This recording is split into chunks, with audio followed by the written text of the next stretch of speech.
All right, everybody. I was really close on that last recording. It's not TK from Digimon, it's Koromon. We looked it up in between. I was that damn close. But all right, we are on to another episode. We're out of the doom and gloom and we're into the fan service, baby. All right, go ahead. Oh, yes. This is the fan service episode called Sit in the Hot Tub Till You're Sick. On their way to the gunman rallying point, Team Gurren decides to take a break at a hot springs getaway they find in the middle of nowhere, only to discover not everything is as it seems. By the way, this episode features several clip show sequences in place of scenes that were considered inappropriate for television, such as a subplot involving Kamina attempting to see the girls nude. That box that I talked about, it has the actual episode in it. That's one of these special features, yeah. Oh, so the episode is called "There Are Some Things I Just Have to See." Yep. That was one of the big selling points of that thing, was like, has the not okay for TV version of it. Yeah. I was wondering why, like, halfway through this turned into a clip show. Yeah, it's really jarring. It happens out of nowhere, but yeah. Anyway, this is, even with the clip show, this is still one of the sillier episodes of the series. With the use of censorship. Mm-hmm.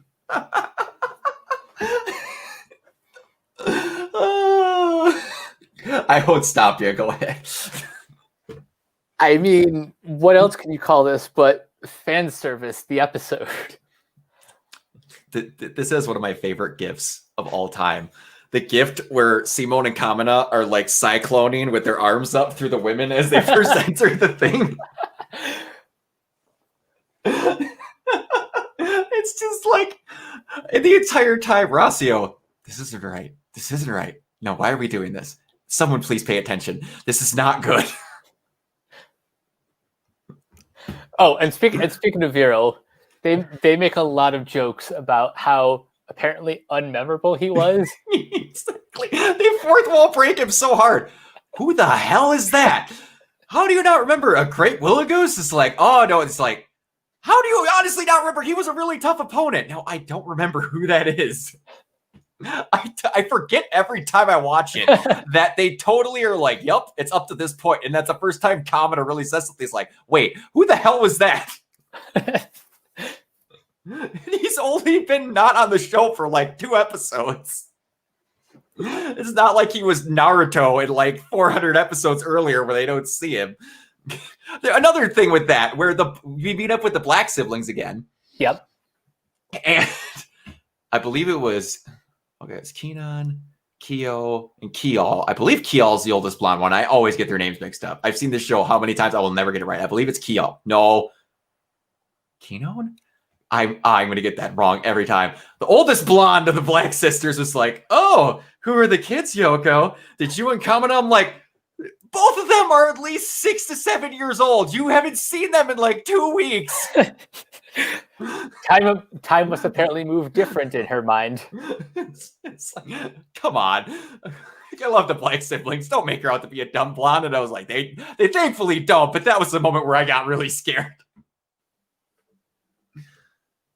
Oh, Keenon is the youngest one that's got the brown hair, I think. Oh, I feel like such a moron. I always forget what their names are.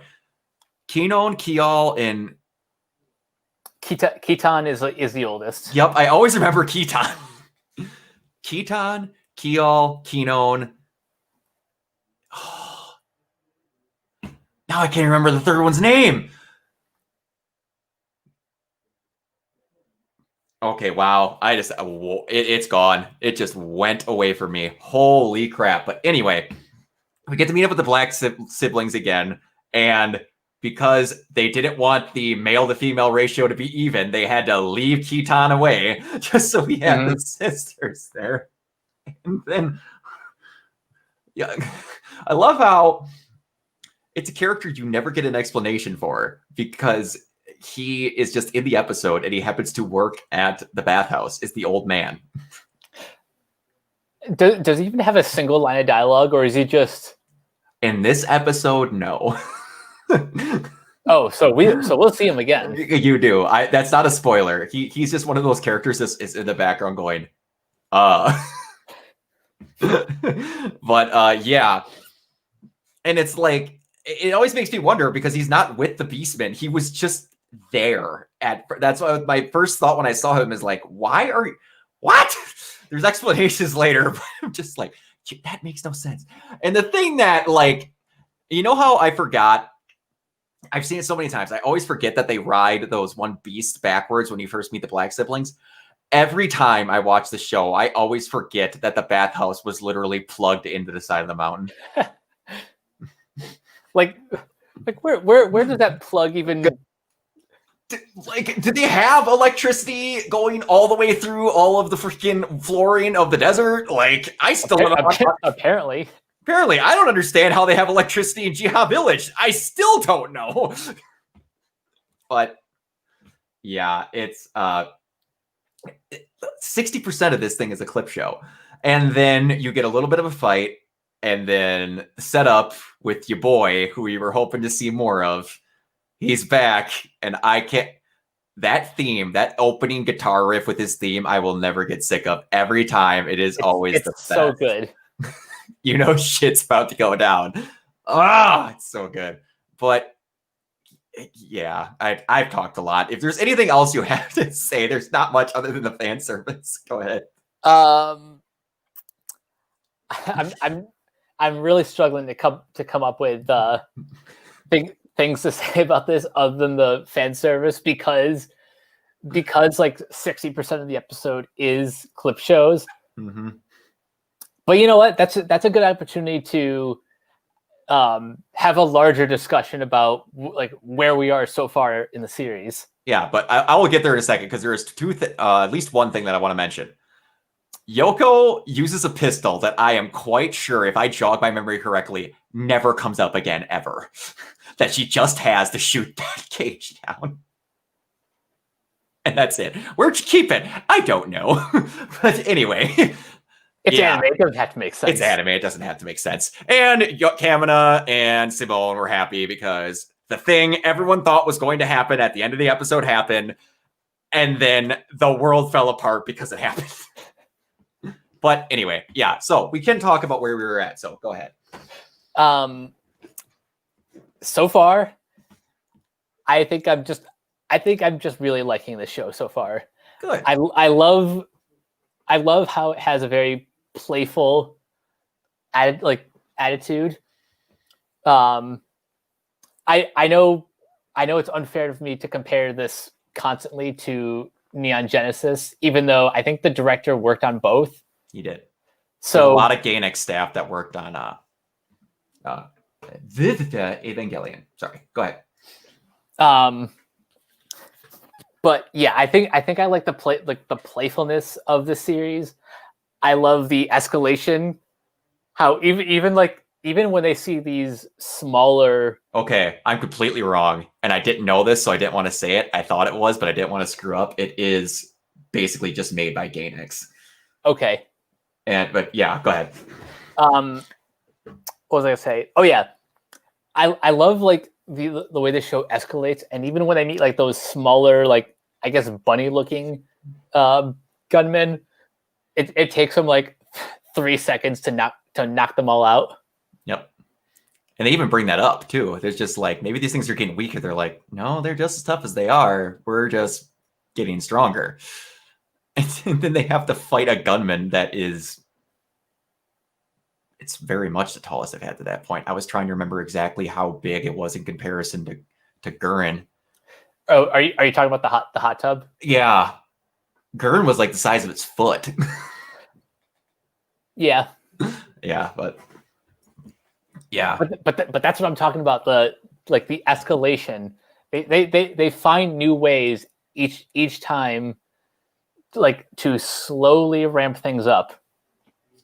So I'm imagining by the time I get to the end of the stuff, my mind like thinking about that compared to the pilot will just be blown. Well, it will be blown, but not nearly as when A, you watch the final string of like 7 episodes, and then B, when I show you the proportional, I don't even know how to explain it, thing that they do in that damn movie.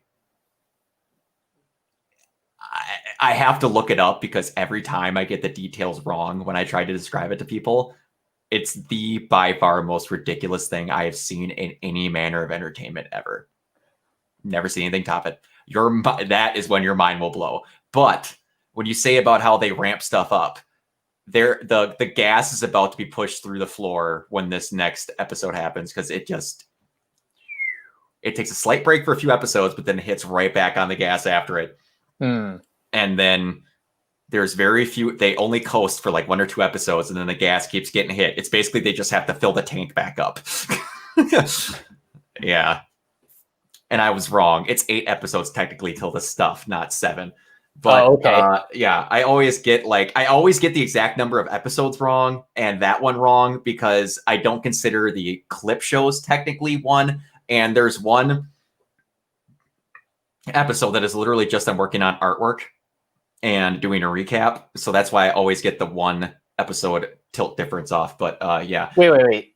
So there's more than 1 clip show before the stuff? No, not before the stuff, no. But no, that episode, I'm talking in total. That one happens, I believe, at the halfway point of the series. Oh, okay. Yeah, no, Lord, no. No. You have 2 full episodes of full plot detail and fighting before you get to the stuff. Well, I should say the stuff happens in the second episode, string of episodes we're going to do after this. But yeah, good. I'm glad you're enjoying it. We're really at the stepping point before you know exactly what the show is about, because you're about to you're going to at least meet one of the show's, well, I can't exactly say that because Viral is one of them. Viral is one of the main like subset of antagonists in the show. There is a main of the first core, I want to say. And then Viral is one of the people that's underneath him. And you're about to meet one of the ones that's underneath him. And then you're going to get a lot more of what the story is and what it's like after you meet this upcoming next person. Speaking of Viral, here's how you know like that this show is working for me. Like I was disappointed that I had to stop watching at the end of this episode. When Viral showed up. Yep, everyone's knocked out of their ass, bare ass naked, and Viral is like, I'm gonna kill you all. Yeah, hairless ape, it's been a long time. The guy that does Viral's voice acting, his name escapes me at the current moment, but the dude does great. And we looked it up last time because we couldn't remember exactly who it was, but then we were shocked at who it was. Yeah, Sam Riegel. Sam Riegel. That dude does great. Like, he sounds like a vermin human. I can't describe just like how perfectly he fits that role. That's why I wanted us, for everyone who does not know, we are watching the English dub of it because in my opinion, it is by far superior than the sub version because of the people that they got to voice everyone. Like, alone with Viral, Simone, Kamina, Yoko, Kitan, and Liron especially. Mm-hmm. You don't get the personality injected into them that they do with these people that they got in the roles. And to be clear, we're talking about the second dub that's available on Netflix. Yes. It starts with a G, or it's a G or a D. They have the information for both dubs on IMDb. I can't remember what the first one's called. But yeah, we're speaking of the second one because a different person voices Kamina. I don't know. I can't remember, guys. I don't remember exactly who all gets replaced or some of them are similar, but yeah, that one's not that great. This one is very good. I'm gonna have to look up the name. I believe it's like Diex or like Gaix or something. I don't remember exactly what it's called, but yeah. To me, at least, everyone has their own preferences. Like, there's a lot of anime that I like to watch subbed, but this is just one where I watched it once in English and I could not turn back. I can't stand watching it, not in it. I have to watch the videos or the movies in it, obviously, but it's fine. Those are just recaps anyway, pretty much, except for the ends of them. But yeah, we are about to pound full force into plot.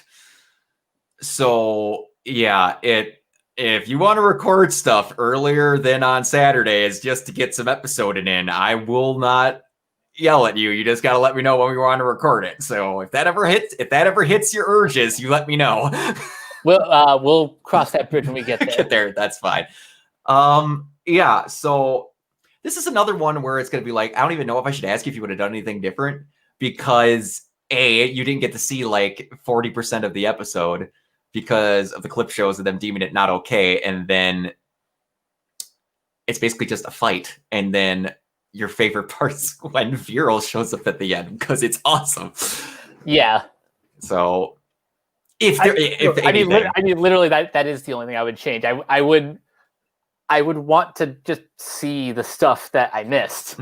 Yeah, exactly.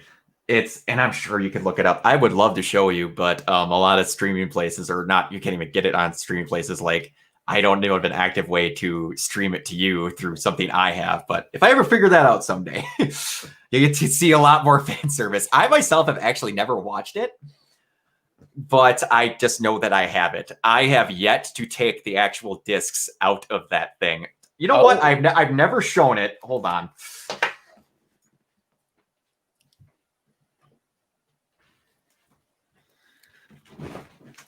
I try not to show too much of this just to not to spoil it for Mike, but that is the one that I'm talking about. Is my second favorite with the star. That one's really good. But this is the baby that costed me $500 in person. It was worth every penny. No, it was $550. It was $550. But yeah, that's got the unedited one in there. I believe there's another episode in there too. I have to think exactly on it, but yeah, there's a lot of extra goodies, the 2 videos, all the music, and all that other stuff. That, if anyone likes Gurren and you can ever get a price discount on that thing, it's well worth it. I'm waiting until I can get like another version, and then that thing is going to be going in a case, like glass case on display, because I will never have anything disc related that is more expensive than that thing. I'm not. That looks like a very prized possession. It is. I carried that around like a child at the convention when I bought it. I was so scared. It was half the money that I had when I went to that anime convention in Milwaukee. It was well worth it. But yeah, that is the end of that one. Sorry if these two, if this one, the one before, didn't have a lot of commentary on it. It was kind of, they just basically are there to say what they want to say, and then not a lot from it. Like I said, we're about to hit the nitty gritty. And then there's going to be a lot to talk about, and there's never going to not be, because there's never a lot of filler in these. And these might be the only 2 episodes that constitute as filler. Yeah. And that's also speaking subjectively. Yeah. And there is a couple that coming up that not a lot happen in. But again, they are mood setters, but there is plot that happens. It's hard to explain. You'll obviously see it when you get it there, but they are meant to provoke a feeling within you by toying with what happens to the characters and not outright saying what they want you to feel. But we'll get there when we get there. Anyway, so like I said, we are right before what I keep referring to with Mike as the stuff, because he is, for those who don't know what we specified, Mike has seen most of it, but you never finished, right? Yeah. At most I've seen, and I even then I don't even remember how much of it I have seen. I think I must have stopped right before the stuff. Okay. All right then, because there's stuff in the show that anyone, whenever they hear the name Tengen Toppa Gurren Lagann, they know of between 2 to 3 events that happen, because you literally can't escape them because they're memed to death. And again, if you ever saw the names of the titles of the episode and then watch the episodes, you're like, wow, those are spoilers as hell. But then it's like, you remember, you're like, oh, that's the episode where that happens. Oh yeah. But all right, I cannot even put into words how much I am looking forward to our next recording session. Oh yes, me neither. Oh, I cannot wait. But all right, Mike, where can they find you? You guys can find me at Twitter and Instagram at Captain K42. Check out my quick thought reviews on letterbox.com/Coach K42, and find me in all the Facebook groups just at my name. Check out Renegade Pop Culture on Anchor, Spotify, Stitcher, and wherever you find your podcasts.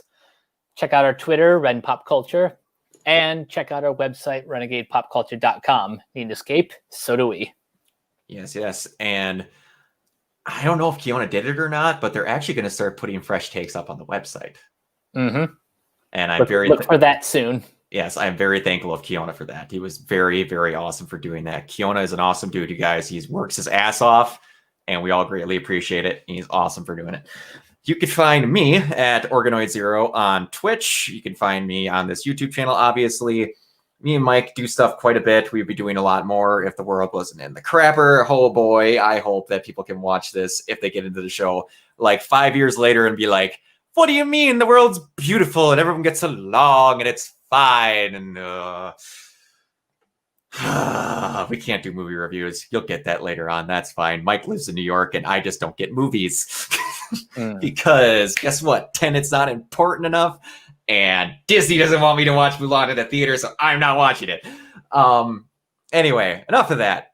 Thank you guys very much for watching. I'm having a blast getting to do this with you. And like I said, these recording sessions are about to get a lot more in depth because we're going to start hitting a lot of the nitty gritty, and I cannot wait. Spin on everybody. I love you very much. And next recording session, we will be talking about quote unquote the stuff. So we'll see you next time.